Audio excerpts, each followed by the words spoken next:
Home Depot's orange empire, valued at about $400 billion at its peak, is beginning to crumble. Hallways that once vibrated with the sound of hammers and drills now remain silent. Empty stores, echoes where you used to hear projects and plans for home improvements. Sales have plummeted. The stock, which once seemed unstoppable, has seen tens of billions in market value evaporate. Imagine walking into your local Home Depot on a Saturday morning, the one that used to be crowded with families and enthusiastic handymen carrying wood and paint. Now, you only hear the echo of your footsteps. Where before you had to stand in line to have some boards cut, now the employee attends to you instantly because there is no one else waiting. It's a disturbing, almost post-apocalyptic scene for retail. What happened to the store that promised to build our dreams with our own hands? How could the do-it-yourself myth that drove millions for decades crumble so quickly? The answer is more surprising and human than it seems. The collapse was not due to competition, nor to disruptive technology.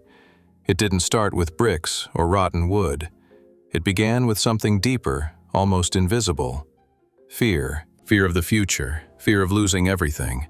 Fear that crept into homes and extinguished the desire to continue building. But how could an intangible feeling make a colossus of concrete and steel tremble?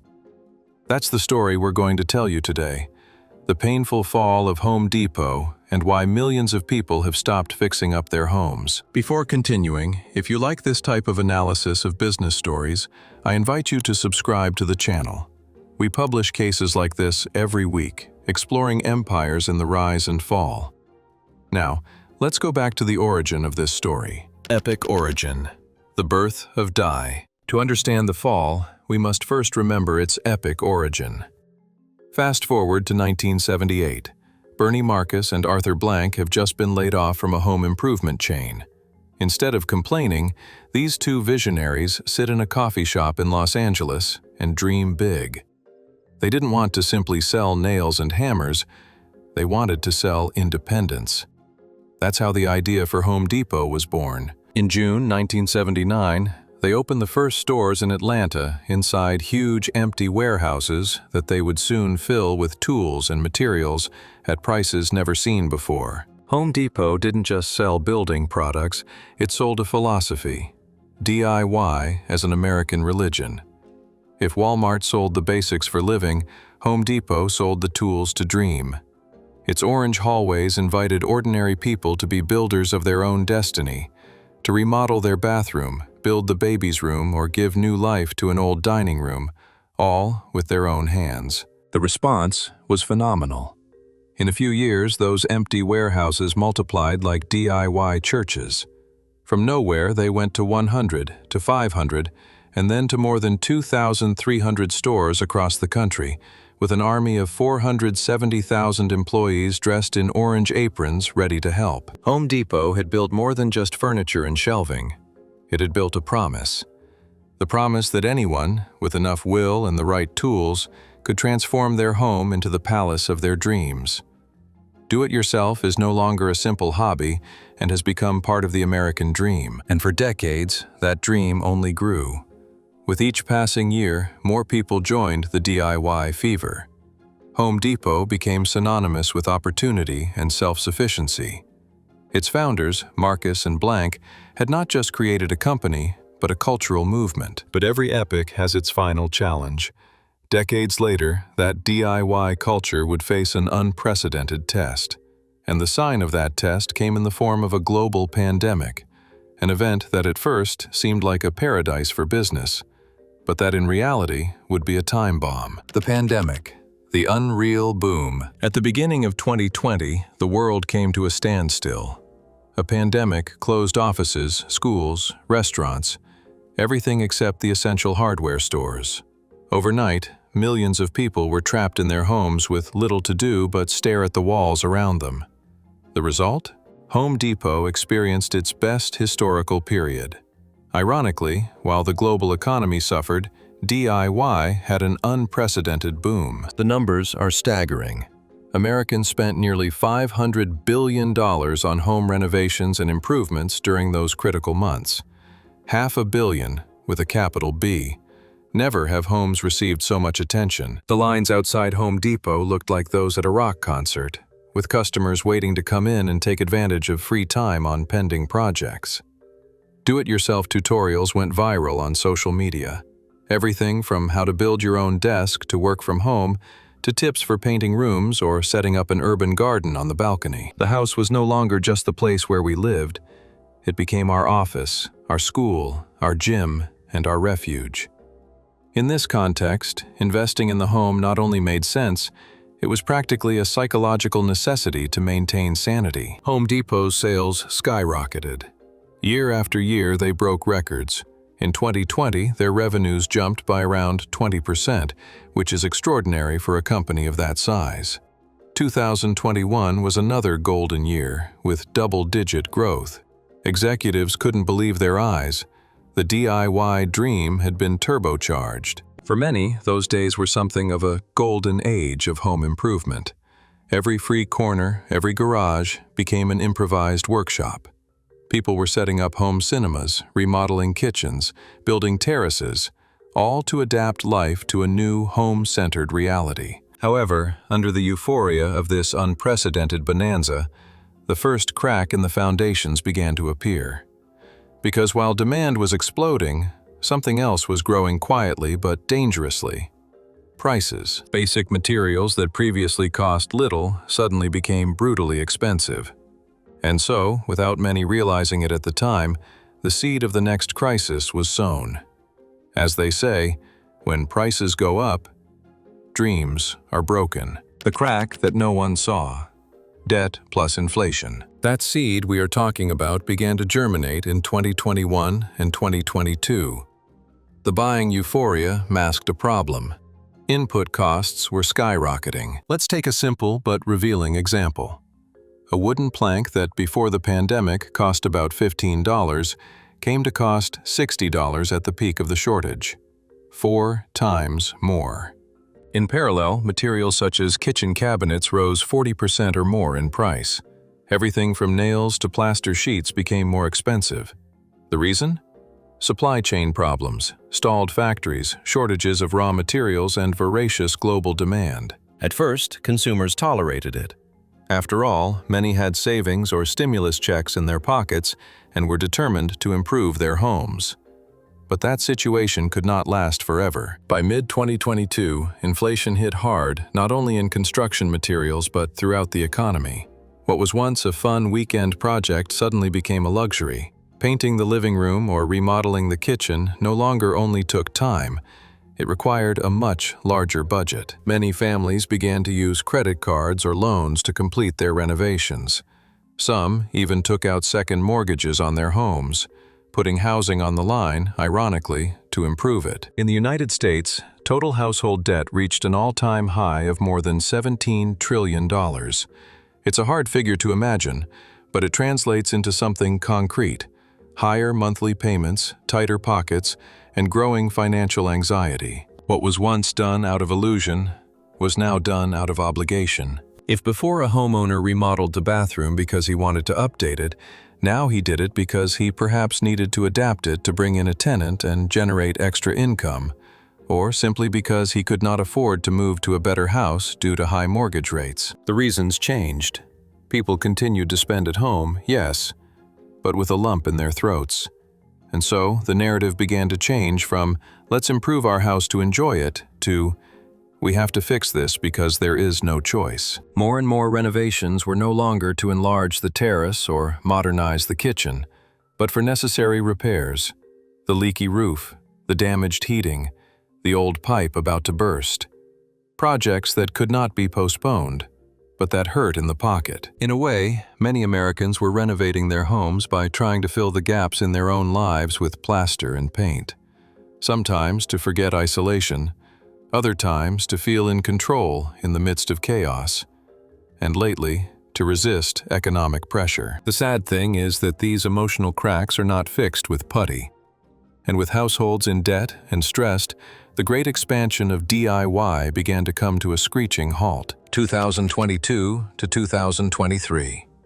The dream falls apart. After the frenzy, the hangover came. For 2022 and 2023, Home Depot began to feel the cold of reality.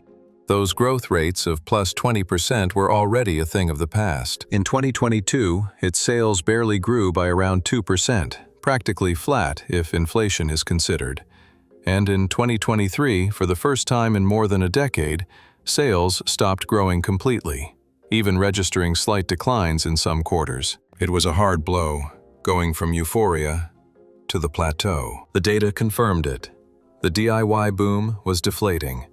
Google searches related to home renovation plummeted, 40% less interest than in the heaviest days of the pandemic. People seem to have lost not only the desire, but the ability to embark on new domestic projects. And what happened in the stores? Something unthinkable a few years earlier. They were quiet, even at times that used to be of high influx. Employees in their orange aprons wandered the halls offering help to anyone who showed up. But there were fewer and fewer, "How can I help you today?" Some stores began to look empty, with entire sections without customers, which in the retail sector is chillingly known as dead aisles. Consumer confidence had also plummeted. A phrase that was heard in conversations and networks summed up the situation. "I don't buy paint anymore, I buy food." It was a reflection of changing priorities. When the economy is tight, fixing the house takes a back seat. First is filling the pantry and paying the bills. For many families, the American dream of the pretty little house with a white fence had to be shelved. You can't think of renovating the kitchen if your credit card is maxed out by the supermarket and gas. Home Depot, which for decades had capitalized on the aspiration to improve the home, was now facing something unprecedented. For the first time, the American dream seemed to be not renewing itself. It was no longer enough to have products on offer or good service. People simply didn't want or couldn't spend on improvements. And if the customer doesn't come, the world's largest store can't help but feel small. If you are finding this Home Depot story interesting, don't forget to subscribe. Every week we bring new real cases of business giants with their successes and failures to learn from them. Continue. 2024. The silent fall. The year 2024 brought with it a silent but persistent fall. It was not a sudden collapse from one day to the next, but a constant erosion, month by month. For investors, it was like watching the air escape from a balloon. Home Depot's market capitalization evaporated close to $30 billion from its pandemic peaks. Actions were no longer that unstoppable rocket. They looked instead like a balloon, slowly deflating on the stock market horizon. In the shops, the image was desolate. Entire aisles without a soul. Employees joked uneasily about the dead aisles, or ghost corridors. Those corridors where there used to be bustle, and now only products were left collecting dust. A concept that terrifies any retailer, because an empty aisle is equivalent to a quiet cash register. Customers who did show up often left frustrated. Some commented that everything was very expensive. Products they remembered at a certain price now cost twice as much. Others complained that they could no longer find enough staff to help them. The company, in its effort to cut costs, had reduced employee hours, affecting the experience. Something intangible but vital was broken. The confidence and excitement of going to the store to plan a new project. Most notably, DIY was no longer seen as part of aspirational consumption and became almost a survival strategy. Faced with the increase in the cost of services and labor, many people were forced to try to repair things on their own. It was no longer, "I'm going to build the terrace of my dreams," but "I'm going to fix this leak myself because I can't afford a plumber." That shift in mindset strikes directly at the heart of companies like Home Depot, which have always sold the idea that improving your home is a form of personal fulfillment. What happens when that personal fulfillment becomes a heavy burden? The United States, a country that for generations prided itself on its do-it-yourself culture, was facing an uncomfortable mirror. Necessity rather than hobby. America no longer fixes houses to beautify them. She is trying to fix herself, to survive the economic and emotional storm that followed the pandemic, the crisis that changed a country. What we're witnessing with Home Depot isn't just a company downturn, it's a symptom of something much bigger.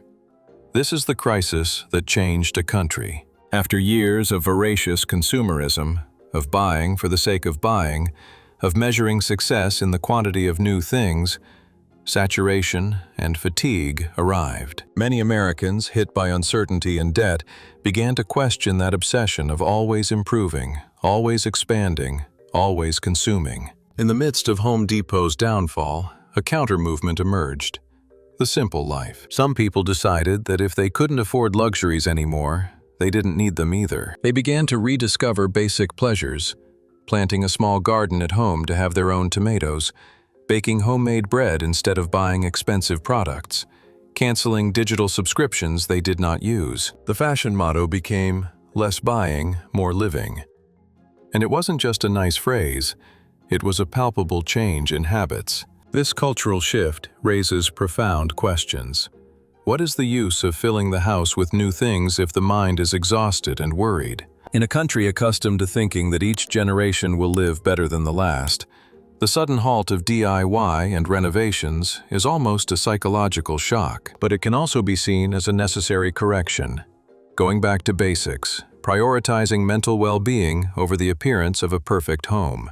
The drop in sales at Home Depot and the end of the golden age of DIY became a symbol of an adjustment in values. It is no longer so important to have the latest quartz countertop or the living room with the paint of the trendy color. If debt doesn't let you sleep peacefully, what do new cabinets matter? Why improve the kitchen if debt does not allow cooking in peace? That is the question that hung in the air. It's as if, collectively, millions have dropped their screwdrivers and looked up to say, enough. First me, then my house. Final consequence: an empire that becomes human. The collapse of Home Depot, then, isn't just about red numbers or downward stock charts. It is about an empire that becomes human, that bleeds like any other mortal when it loses its purpose. Home Depot is no longer going down solely for financial reasons. It is falling due to a loss of meaning in the consumer's mind. Because the great revelation of these turbulent years is that people no longer want only new things.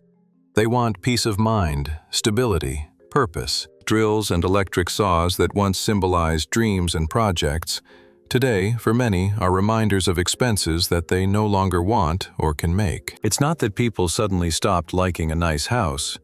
It's that they are exhausted, emotionally and financially. The fall of this DIY giant becomes a metaphor for an exhausted country.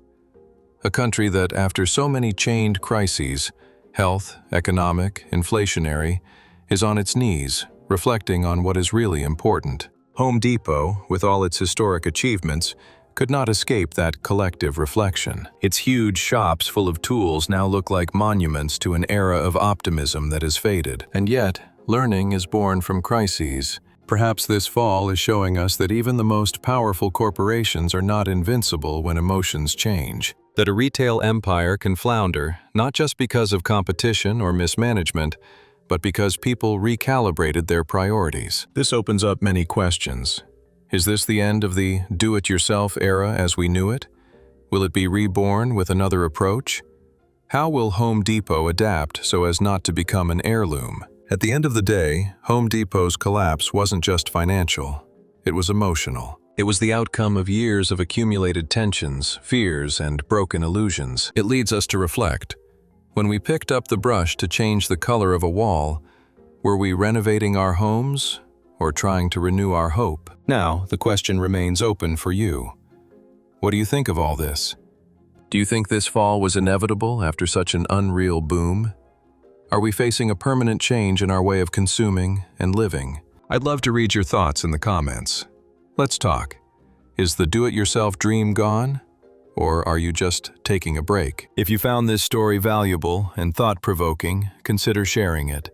And of course, I invite you to subscribe to the channel. Every week, we explore surprising cases of empires that fall and the lessons they leave. Subscribe and join us on this journey to discover the hidden stories behind companies. Thank you for making it this far. See you in the next episode of Tragic Business Stories. Until next time.